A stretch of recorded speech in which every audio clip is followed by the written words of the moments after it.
Hey everybody, what's going on? KSA Kris here. Wanted to talk about how to dominate a market that you want to get into. I was on a phone call this morning with one of our agents, and she lives in a very unique area, really high price homes for like these tiny little shoebox houses as far as square footage, and she really wants to break into that market.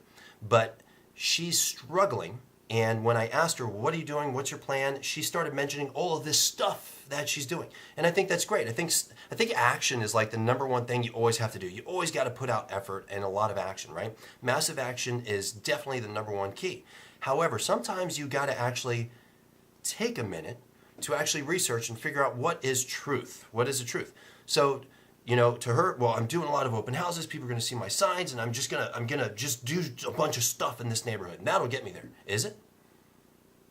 So I started asking basic questions. First question I would ask you, if you're looking to dominate a market, you find an area. So A, what is your area? Pick an area. So me, I'm going to say I want to be in Fallbrook, right? And I'll use Fallbrook as an example because it's a market that we first started doing this in, and we've dominated it. So pick an area. Now, you have the area. I'm going to ask you some questions. First question is, who are the top 3 agents in that market? If you don't know, you need to write it down and go find out who are the top 3 agents in that market. Who is the top brokerage in that market? So for me, who are the top 3 agents in Fallbrook? I know them. Who's the top broker in Fallbrook? I know them. Good. Do you have their Facebook sites? Have you looked at them? Go out and find their Facebook business pages. Go out and find their YouTube pages. Go out and find their web pages if you can. So the next one is, after you figure out who the top 3 people are, the top 3 competitors, what are they doing? How are they number 1? How are they number 2 or number 3? What are they doing? This is what I would tell you about the Fallbrook market. The number 1 guy here, if you don't know who it is, you probably wouldn't know what he's doing in order to market. Because that'll bring me to the next part. Who's the demographic? Just because you think you know who it is, and this is what I asked her. I says, okay, well, who's the demographic? Well, I know who it is. Well, tell me who they are. Like, who's the ideal client that's selling a house? Who's the ideal client in that market that's buying a house? If you're all over the place and you don't know exactly, so I can tell you in Fallbrook, people that are selling, they're 65 or above. People that are selling, they're more than likely going to be white. People that are selling are more than likely married. People that are selling in this market are looking to downsize. People that are selling in this market, they're either going to have health challenges or deferred maintenance. That also creates opportunity when it comes to the sale of a home, which is why we have the Renovate to Sell program here, right? People in this market only consume information in certain areas. So they consume information in the telephone book, they consume information through the newspaper, they consume information at different local events. They don't get on social media, they don't jump in the Facebook groups, and they don't look at YouTube. Okay? People in this market don't really care about videos. That's important. So I show up, I'm pitching all this stuff, and they're like, well, I'm old school. I just want my house to be listed this way. Well, you should already know what the demographic is. So, first one, who is your 1, 2, and 3 agents in your market that you want to dominate? 2, who's the number 1 broker in that area? 3, have you researched each one of those people? Online and offline. Research them. 4, try to schedule a coffee date. I'm serious. Serious as a heart attack. Reach out to them. The number 1, number 2, and number 3 people in this market, the number 1, number 2 in this market outside of us, I've sat down, except for one of them. One of them, they're just, like, I've reached out to them multiple times, and they don't want anything to do with me or anything with us. That's fine. But I'm going to keep trying. The number 1 guy in this market I've reached out to, we hang out, we get a beer once a month. We're extremely competitive with each other. In fact, we're always like this. Just in this one little niche market, we're always bouncing back and forth. Who's number 1 this month? Who's number 1 this month? We're always bouncing back and forth. And I would say that in the process, we've earned a lot of respect for each other. We've actually both grown our business. We push each other. Both of our businesses have grown exponentially because we do communicate once a month. There's plenty of pie for everybody. You got to have that mindset. All right? And one of the big ones is, who is the demographic? Just because you think you know doesn't mean you know. What is their age? What is their race? What is the religion in that area?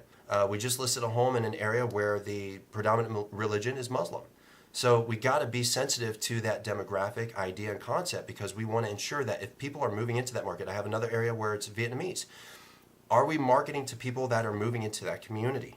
When we do get the listing, are we able to market to the people that are selling in that market, because we understand the Vietnamese community and how to market them to get their house sold, right?